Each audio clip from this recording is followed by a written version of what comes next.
Hello everybody, what is up? Cobra here.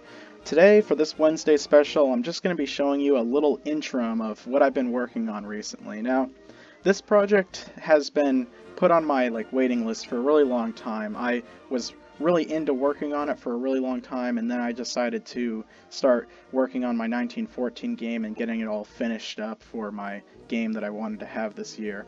But as you can see here, and some of you may be able to tell if you're into history, is a Spanish-American War poster that I made, and this was made for my game. I kind of made this before my idea of my game even came up, where I was just really into studying the Spanish-American War for a couple months, and basically I made this poster kind of in the theme of a normal Axis and Allies game, where we've got just all the different events of the war and just cool posters around and all the various people, and I ended up being very proud of this poster just because I really liked the look of it, and also the fact that you've got people like here in the center, I forget his name, but he was the chief naval commander at the Battle of Manila, and he had never been colorized before, so I actually colorized him for this picture.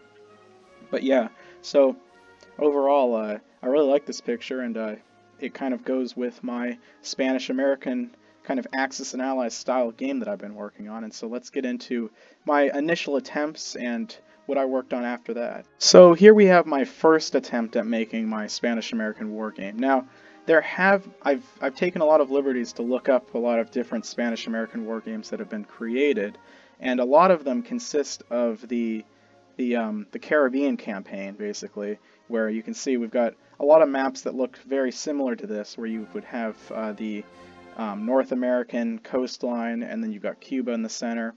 But what I really wanted to include was just a full, wide-ranging array of what the war actually was. And you can see over on the left side here, I've got Manila. I left out, Manila and the area surrounding it in the Philippines, including Guam down here, this little island that I've placed. And I decided to leave out the majority of the Philippines just because there really wasn't a lot of Spanish there. There wasn't any American consideration to go down into the south of Manila on a big island campaign. They really wanted to go for the main centers of Spanish influence, being Manila and I forget the other city, but yeah.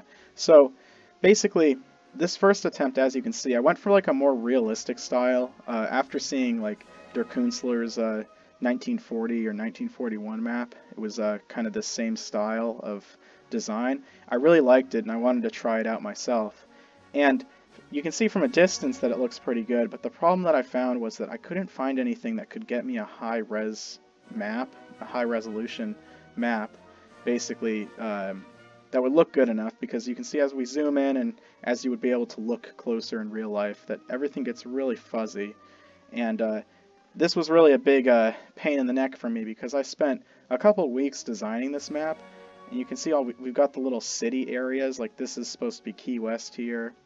We've got Mobile Bay in the Gulf Coast, and Guantanamo Bay over here, and they were all really nice looking high resolution pictures that I got from Google Earth, and it had all the different little cities and stuff, and it looked very cool for this more tactical style map, where it's still pretty strategic, but you've got this more in-depth gameplay when it comes to actually fighting on the island.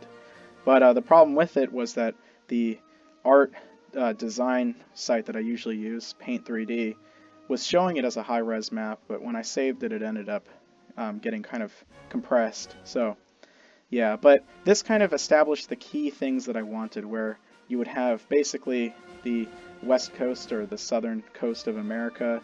Cuba would be the main focal point. Even of course, Cuba is scaled up. Things are kind of pushed around like a normal Axis and Allies game, because Cuba's the main place that you're going to be fighting. I don't even intend on putting land zones in America, because Spain, with their options, they're not going to be sending men to America. But you will be able to capture stuff like the main naval bases, or at least bombard them or something like that. Again, very not in-depth. This is a proof of concept, basically. You can see with this, I kind of wanted shallow water sea zones, So you can see in these areas here, we've got the light blue.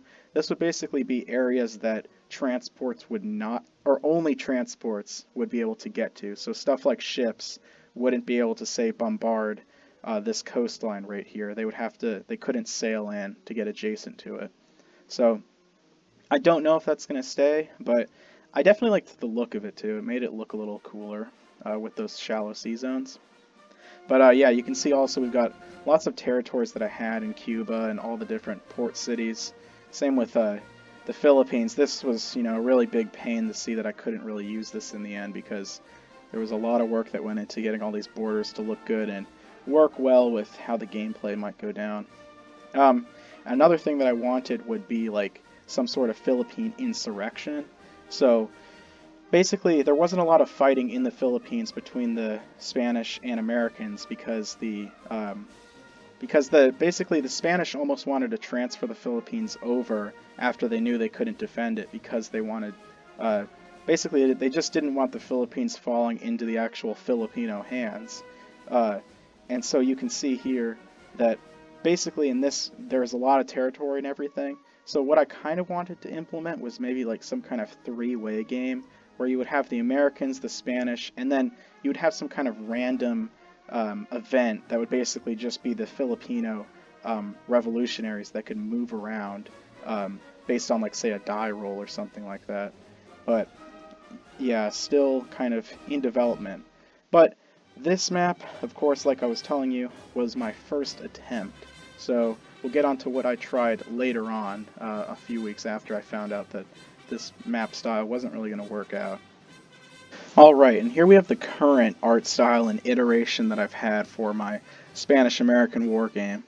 Now, you can see right now we just have, or I've just placed in the Caribbean theater, basically as a proof of concept. Again, another good thing about making these videos is people like you can suggest things that you may want to see. So definitely leave a comment on, an art style you might want me to approach, or different features, like maybe you would want to see a more in-depth Philippines. I was almost thinking, stuff like roads, rivers, little towns, stuff like that.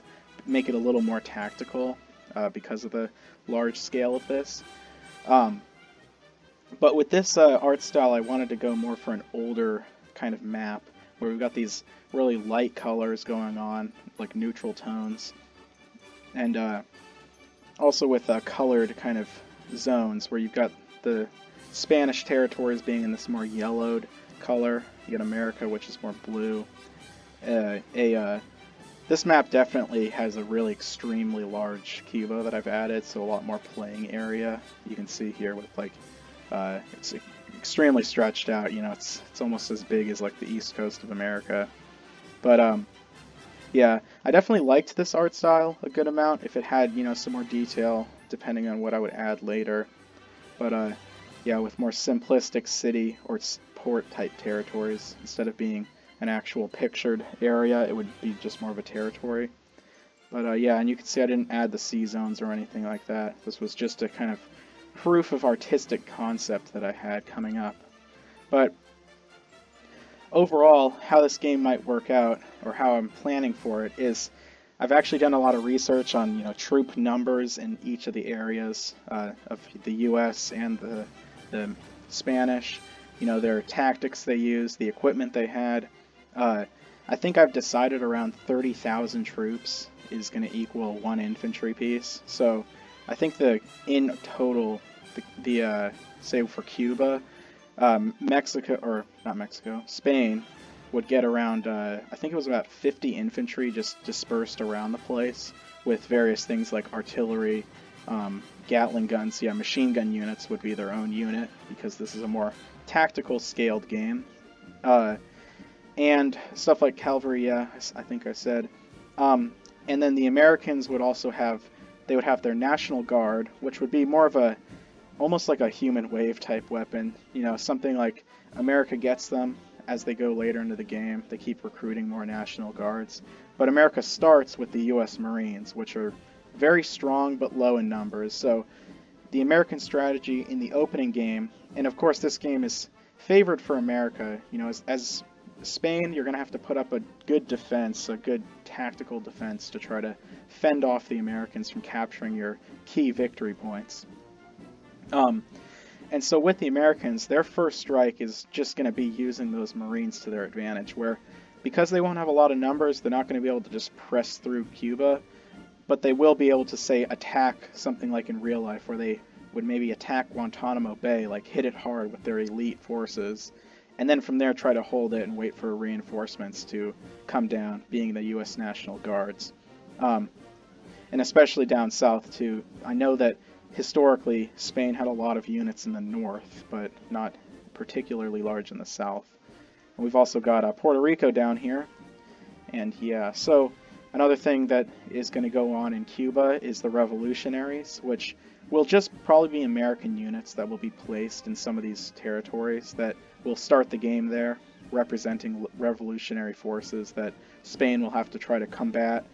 Basically being that there'll be forces that Spain will have to get out of Cuba in order to stage like a good defense. They don't want men behind the lines, basically. Overall, I want this game to work kind of like Historical Board Gaming's Iwo Jima game, where you've got this tactical scale island with some strategic naval battles going on in the ocean. And so there may be a rule too where I could allot, the Spanish player, like say 50 infantry and various other equipment, and they get to basically set up the game how they want their defenses basically to act. The naval theater too is another thing. Like you could see with my last iteration where I had all the large sea zones, but I'm almost thinking maybe like a more hex or square based sea zone arrangement where you have more tactical scale naval engagements, being that this is a pretty small area to be fighting in. Same with around the Philippines. And especially that would also go with the fact that in this game, because the naval forces overall were smaller than like say a global war scale game, I'm going to be having one-to-one ships pretty much. So all the battleships, cruisers, protected cruisers, destroyers will all be on a one-to-one scale. So having more tactical naval battles could be pretty cool. Also with the fact that maybe even implementing something like having all ships being, because there won't be a ton of units to keep track of, so stuff like ships having different stats based on the actual name of the ship, say like the USS Texas could be stronger than the USS Maine, which I know that ship blows up, but it was an outdated battleship, so it would definitely have a lot less fighting power than one of the newer, more modern US ships. But overall, that's kind of just what I wanted to show you, and again, very early on, so there isn't a ton to talk about. But again, because of that, I definitely suggest you guys leaving some comments on what you think of this idea and how you might want it to play out, and different design choices you might want me going with. So I hope to see you guys again, and I hope that you leave some comments down below. Cobra, out.